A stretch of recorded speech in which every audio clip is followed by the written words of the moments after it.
Alrighty, here we go. The number one key to incredible sex.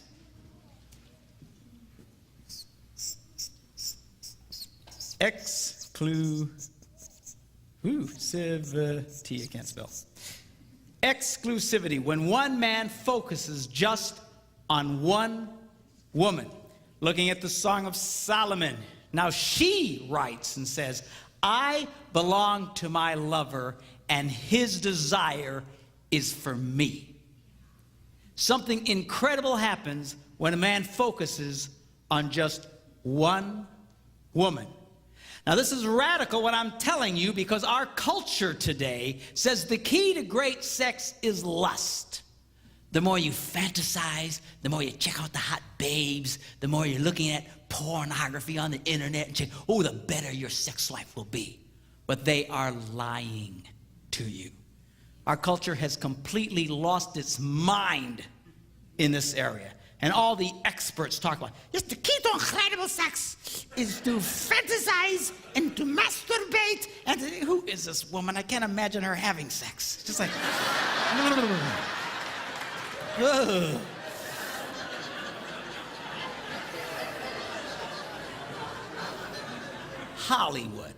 Hollywood, the people who can't stay married for more than 3 months at a time is giving us the perfect scenario for great sex. Lust, fantasy, ooh, ooh, ooh, ooh. But it is a big, fat, stinking, puking lie. It doesn't work. You say, well, you're just against it because you're a preacher. No. I do not oppose lust on moral grounds. I could preach you to hell and back if you wanted. But I don't have to. It doesn't work. At least if it worked, it would make some degree of sense, but it does not, and no one challenges it today. You ever read that story of the emperor's new clothes? How everybody went around and told the emperor how great he looked, and he's just walking around in his underwear, and everybody, oh, you're great. And some little kid finally says, you know, he's naked. I feel like that little kid. All the experts today, they keep repeating the same lie over and over and over and over again, and everyone just, oh yes, the emperor's clothes are magnificent. Oh yes, lust and pornography and masturbation. Oh, this is fantastic sex when you do this. But it doesn't work. And the proof is in the pudding. People say, what's your proof? By proof is you guys who do it. Let me ask you guys who sit around in the dark and check out the hot babes on the internet and sit around and yank on your wanger.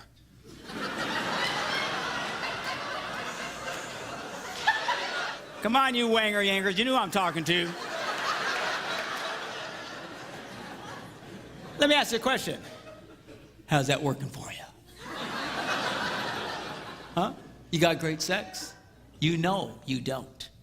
In fact, the more you do it, the more you indulge in it, the worse your sex life becomes. And the prescription the world gives us is, oh yeah, you just need more porn, you need more porn. But it doesn't help. It keeps making it worse. It is destroying people's lives. In Hollywood, they just don't get it. All these experts. I was watching this one show, you've seen the show Family Feud? This one week they had soap opera stars on. And I'll hand it to these people. They look great, but they were as dumb as a box of rocks. And they asked them this one question and said, 100 people surveyed, what can you do to improve your romantic life? And they come up to the first team and say, okay, I need an answer. And they're, oh, yeah, okay. And they come to the first person, and he says, what's your answer? What can you do to improve your romantic life? He goes, have an affair. And all the other rocks in the box go, good answer, good answer, good answer.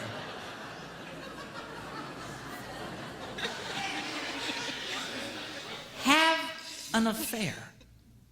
How can you be so stupid and still breathe? The way to improve your sex life is to have an affair with somebody else.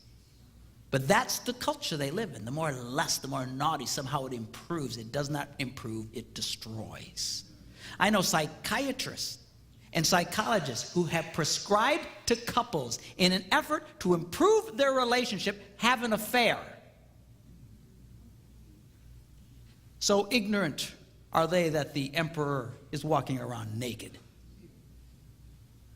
Went over to the next, he said, have an affair. The guy looked at him like he was nuts. Okay, have an affair.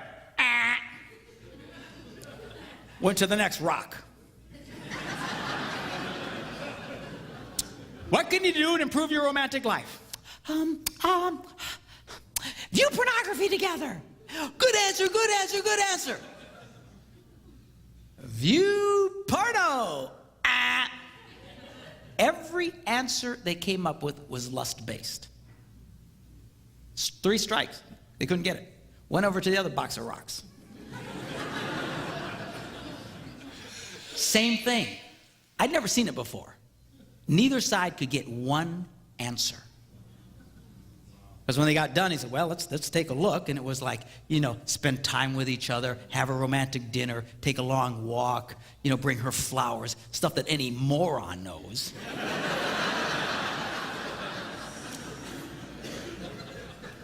But these people don't get it.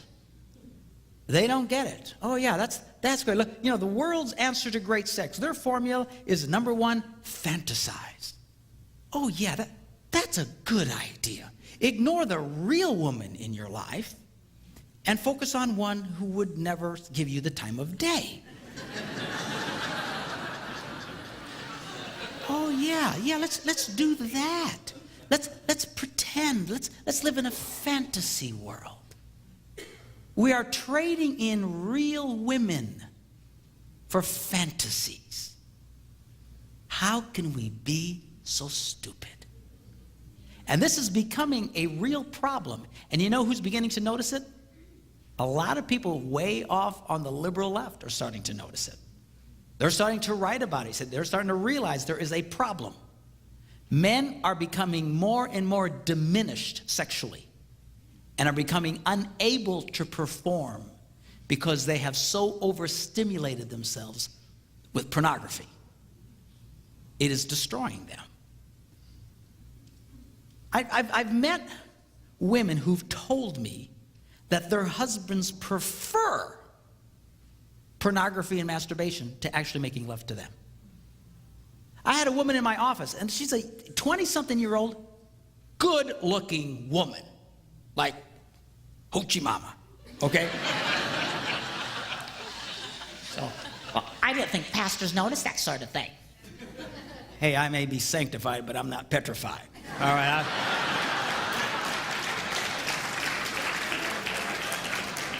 A good-looking woman is a good-looking woman. And she tells me sitting there, she says, my husband hasn't touched my vagina in over a year. Not interested. I said, you're kidding me. So what does he want? Well, he just wants me to do these weird things to him. All garbage he's gotten his head through looking at porn. Trading in real women for fantasies. What in the world? So many women I've talked to in the last year who says, my husband admits he would rather masturbate than make love to me. Fantasize and masturbate. Oh, that's their idea of great sex. And what is it with this masturbating thing? And the passion to which these people rise to defend masturbation as some form of great sex. I don't get it. I'd love to know who the first hillbilly was that went, that kind of looks like a vagina.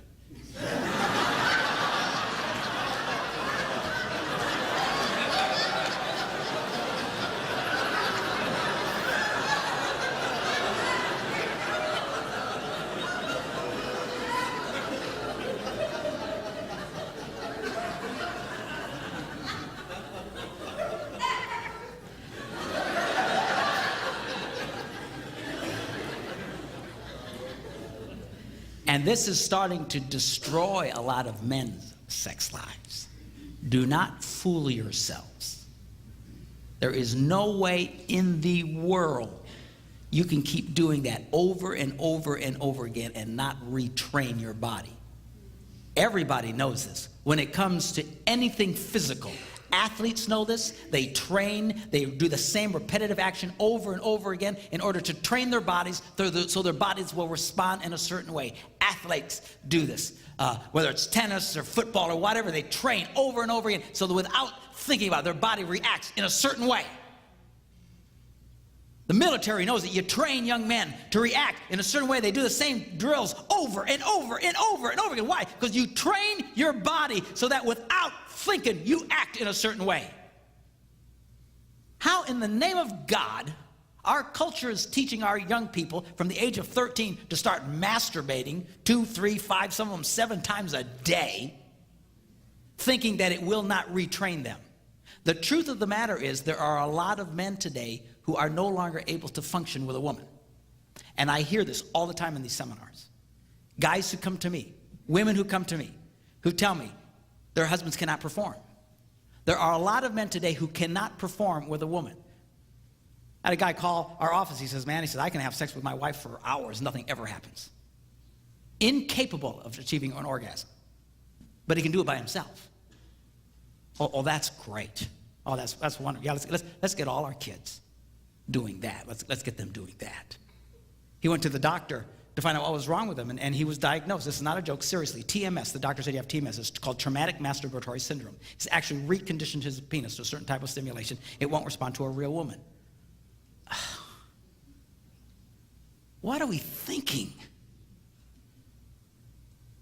And you know what really fries my Puerto Rican pancakes?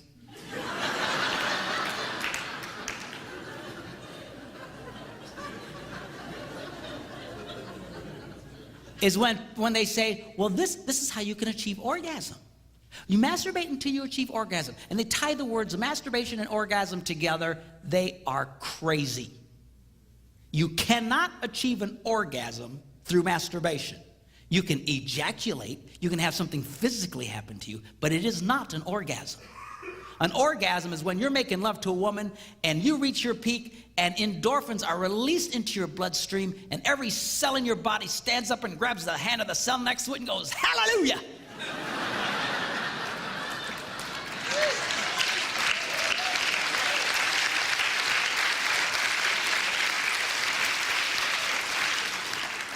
That is an orgasm. Almost universally, people report that when they masturbate, they immediately feel the opposite. Icky, dirty, or guilty. And psychologists have been telling us for decades now, oh, you don't have to feel guilty about masturbating. It's fine. I know Christian pastors who tell their young people, you don't have to feel guilty about masturbating. It's fine. I know psychologists, you don't have to feel guilty. It's fine. I'll tell you what, you can fool your mind, but you will never, ever, ever fool your body. And there are a lot of men today, I believe, who have never achieved an orgasm. They ejaculate. That's all they do. They've so trained their... You cannot get your body doing this over and over and over again and think you can function normally. All they've trained their bodies to ejaculate, they never really achieve an orgasm. Oh, that's great. Oh, that's wonderful. Yeah, let's get all our kids doing that. The misinformation our kids are getting today, a lot of you have gotten it, but dear God, our kids are getting it in spades. The misinformation is going to wreck their sex lives, has the potential to wreck their sex lives for the rest of their lives. And nobody is telling you what I'm telling you right now. Most preachers don't like talking about this stuff. It freaks them out. As you can tell, I have no such problem. And I understand that, but we have got to start talking about this stuff. In the church, we're trying to win an argument where we only let the other side talk. We're trying to win a war where we only let the other side have bullets. Then we wonder why 50% of the men in our congregations have sexual addictions. That's the number, 50%. In our congregations, church-going men, sexual addictions. You have to understand something. Pornography will rob you of great sex. See, every man, the reason why it's such a temptation is because we think it's great sex. Oh, we want to check out that baby. Oh, if we get on the line, I'll have greater sex, I'll have greater sex. That's what sucks us in, with the promise of great sex. But it is a lie. I promise you. The more you do it, and you know the ones of you who do it, The more you do it, the opposite happens. They are lying to you. I'm telling you, the lies that this generation has faced and is continuing to face along sexual information, there are so many blatant lies along this line. We have lost our minds in this country. It is destroying people's lives. You know one of the biggest problems we're having today in America? Sexless marriages. Sexless people don't want to have sex. Don't have to have sex. Have sex with themselves. Oh, that's great. Yeah. Now let's trade in a real woman for a fantasy one. Remember that little diagram I gave you last night? Got the heart and the smiley face. And that motivates that. When you masturbate, that breaks the system. That'd be nice to her. I'd pay attention to her. So self-centered men, lazy, and for a quick release, become lovers to themselves instead of lovers of women. This is sad stuff. Well, what do you tell our teenagers? Tell them to wait. They won't die. No one has ever died from lack of ejaculation.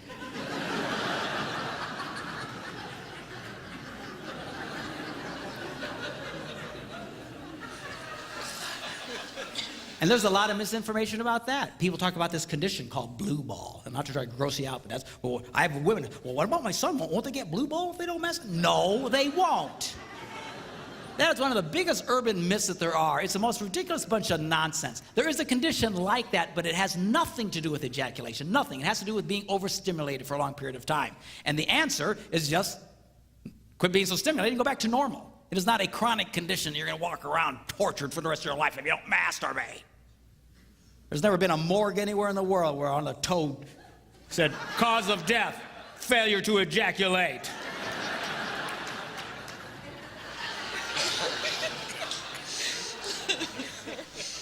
Biggest bunch of lies. We're not animals. Your kids are not animals. You know what the difference between an animal and a human being is? We can say no. We have control over ourselves. We live in a culture where the idea of having control over yourself is ludicrous. It's absurd. There's people who will hear this video who will go, oh, I can't believe he's saying that. What false information? What false information? I speak at these things all around the country. You know, every once in a while I get into one of these scenarios where these experts are there. And I tell them just what I think, and it just freaks the willies out of them. And they get, what? Where's your proof? You gotta have proof. Where's your proof? I'll give you my proof. You know, and it's so ignorant. Like, we need to prove this? We need to prove this? Some things are so obvious. It's like trying to prove, well, where's your proof that oxygen is good for your lungs?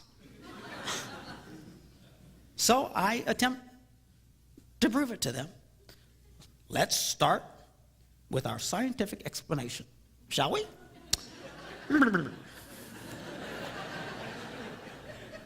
Let's assume that A turned on woman plus B, a turned on man, equals the best possible sex. Okay? Are you okay with it? Are you following? Does that seem logical? For some reason, this is like, whoa! Oh, I've never heard such a thing to these experts. I mean, come on. If you don't have a turned-on man, kind of hard to have really great sex. If you don't have a turned-on woman, kind of hard to have really great sex. So we can at least agree you need a turned-on woman and a turned-on man to have great sex. Yes, we're there, okay? All right, now let me take a little survey here. About pornography. Ladies, if you, and you have to remember, these experts, these therapists, these nitwits I call, actually use this stuff in therapeutic ways. It's prescriptive. Pornography is prescriptive. This will improve your sex lives. So let me ask you, ladies, if you knew Your husband had just been watching pornography and wanted to use you to satisfy himself while thinking about that other woman. How many of you that would make you feel very sexual and turned on? Let me see your hands.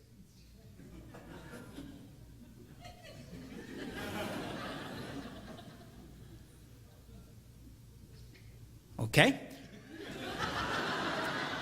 We'll call that 0.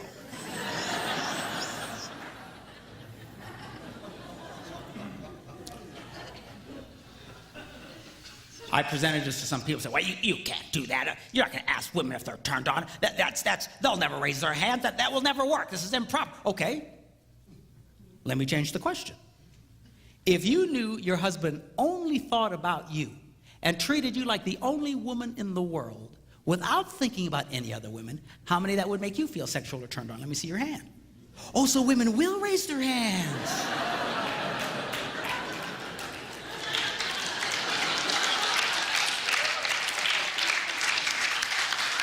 All right, come on.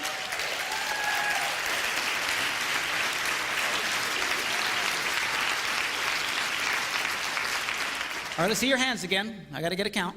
Hands. Okay, we'll call that lots.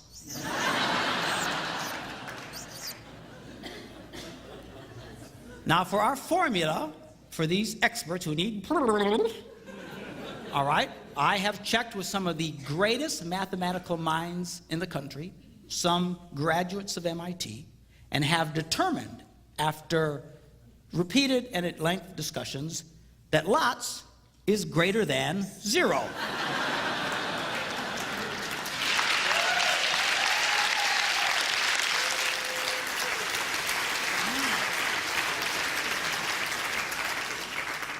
It's brilliant, truly brilliant. So we know now that porn results in a turned off woman. Well, right there, you got yourself a problem. If women are turned off by this idea of her husband fantasizing, then their prescription for porn to improve their sex lives is pure, unadulterated baloney. Because as soon as you remove, you can't get to the best possible sex. Right? And I do this for thousands of people. I have yet to have a solitary woman go, "Oh yeah, that'd be great." And I'm sure there must be one or two out there. But this is so lopsided, it blows one's mind. So blind are these people that the emperor's walking around naked. "Oh, well, but we've learned that." And all the experts say. But we know that repeat porn exposure results in a diminished male. And I'm telling you, these people are starting to notice this. We're getting writings of people in secular magazines, liberal magazines, who are complaining, hey, men are not able to perform. This is impacting men physically. They're not able to perform as a result of this stuff. I know of men, I know of ministers who, while they're making love to their wives, insist on having a dirty magazine open next to them so they can stay stimulated while making love to their wives. You can imagine how wonderful that makes her feel. Why do they have to do that? Because they cannot maintain an erection if they don't see that. That is the addictive power of this thing. And these people think this is good sex? This is great sex? So we know that repeat porn exposure results in a diminished male. Well, what's the scientific sign for a diminished male? If this is a scientific sign for a normal male, this would be the scientific sign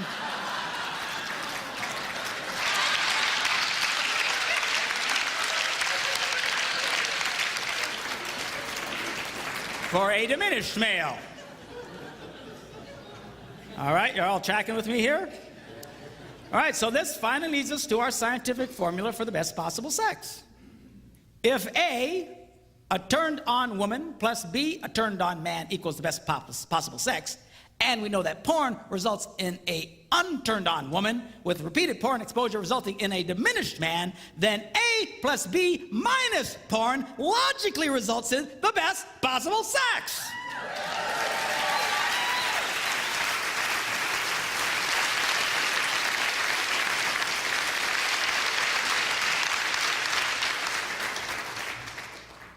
which means that these experts' information has to be based on broken science.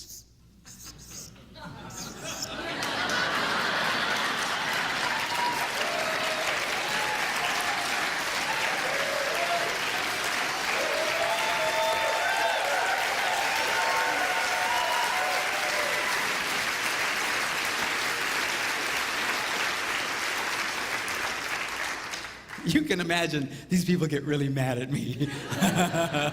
And I don't care. I love it. I love it. These people look at me like I just dropped in from Mars.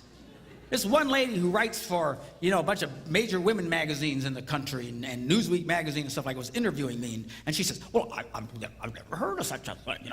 Is it masturbation normal? After all, children masturbate.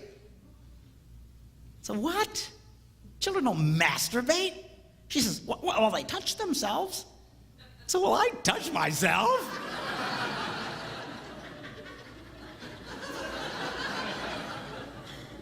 And besides, is this our standard, children?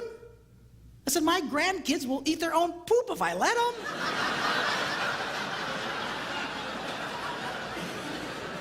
Does that mean we should all eat poop? These people do not think, I'm telling you, they're the most intellectually dishonest people in the world when it comes to this issue. You know why? Because they're all addicted to this nonsense. And I need more porn, I need more porn, I need more fantasies. And because of this imprinting that I talked about you at the beginning, these men have so imprinted, they've got to constantly react and relive pornographic or naughty scenarios in their minds so they can enjoy sex. And if you've been there, I'm telling you, you need to break yourself of that. You need to refocus. You need to take out the camera and start taking some new pictures. You make love to that girl, forget about that other stuff. Quit trying to relive garbage in your head. It won't give you great sex, it will rob you. I promise you, the key to great sex is focusing on just one woman. You see, lust is like eating snack food all day long. It'll ruin your appetite for the real thing. Your mama was right. Snacking will ruin your appetite. You out there checking out that babe, checking out that babe, checking out the magazine, checking out porn. It's going to wreck your appetite for the real thing. You just try it. Try it for 30 days. Anybody can do anything for 30 days. For 30 days, do not look at another woman. Don't fantasize about another woman. Don't look at some stupid magazine or pornography. You just focus on that girl and see what happens to you. She will just come alive to you. And you to her, she can sense when she's the only girl in the world to you. It will rock. You'll have the best sex of your life, I promise you, or your money back.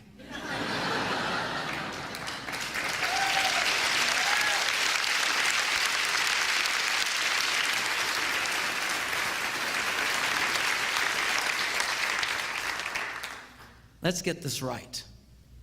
I'm telling you, this will change your world.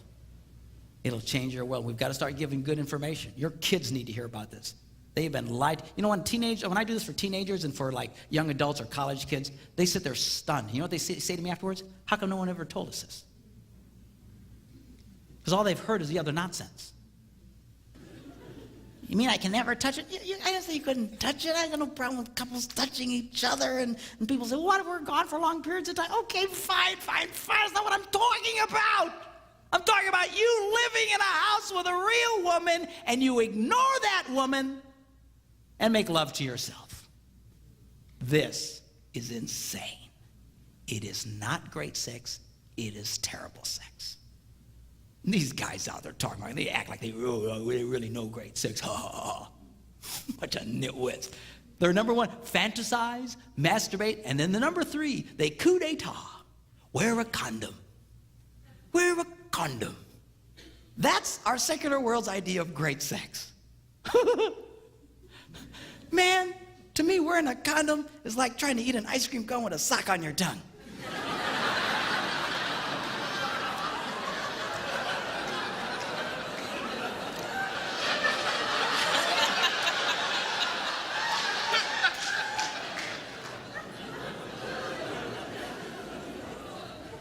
Man, if you want to practice birth control, use something else than a condom, man, don't you? If you can't tell the difference between real sex and a condom, we need to have a telethon for you, man. Raise money for a cure. That's it. And boy, that gets these experts really angry. When I say that, they get so angry. Oh, you're giving dangerous information. You're getting dangerous information. No, no, no. For the record, camera one, for the record, let me state, if you're going to have sex outside of marriage, by all means, wear a condom. If I were you, I'd wear 2 or 3.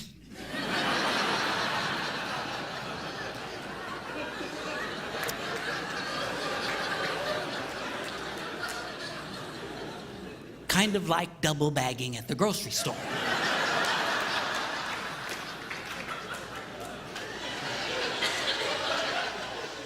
But do not delude yourself. Do not fool yourself. That is not great sex. You want great sex? Get married. The beautiful thing about being married is I don't have to wear a stupid condom.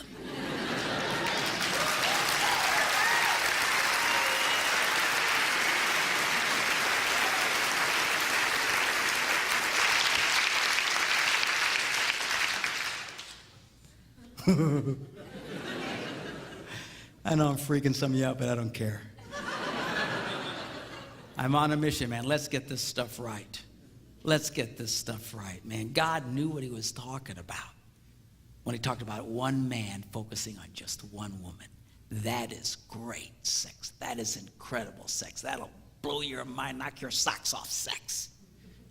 This fantasy nonsense and all this other stuff is destructive. It is poisonous. It is not great sex. It robs these people of great sex, and they're constantly looking for better sex, trying to get satisfied somehow, trying to up the level somehow. It's like a heroin addict.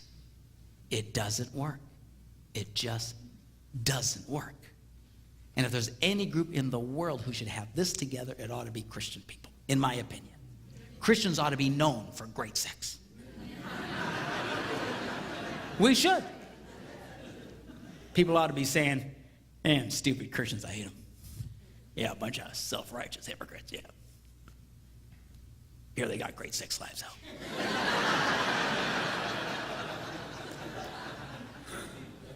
Really? What time do you suppose their services are?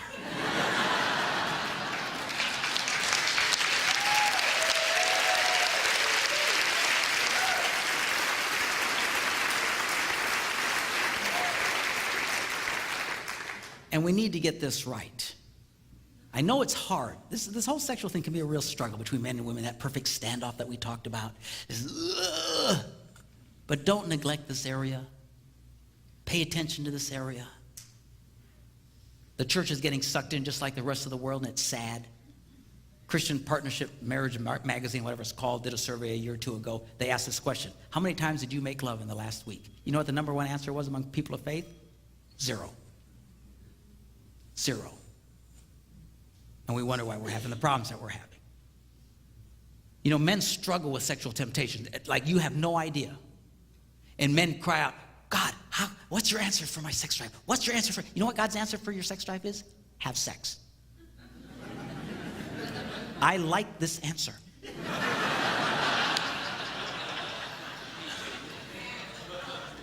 Girls, you need to be there for him. You have no idea how much men struggle with this. You need to be there for him. Do not neglect your husband's sexual needs. I know it's okay to put the conditions, all that kind of stuff, everything I talked about, but bottom line, fundamentally, you cannot ignore this area. I hear women complain bitterly. Oh, I wish the men in our church were more involved. I wish the men in our church would get more excited, and they just praise the Lord more. I got bad news for you girls. It's really hard for a sexually frustrated man to praise the Lord.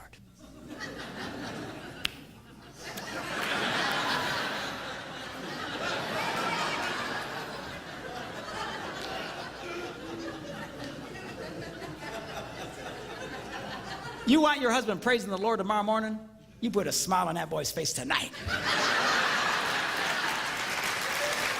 That's what I'm talking about.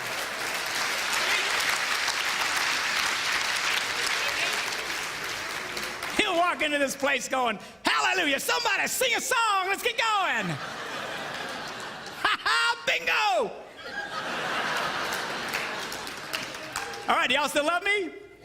All right.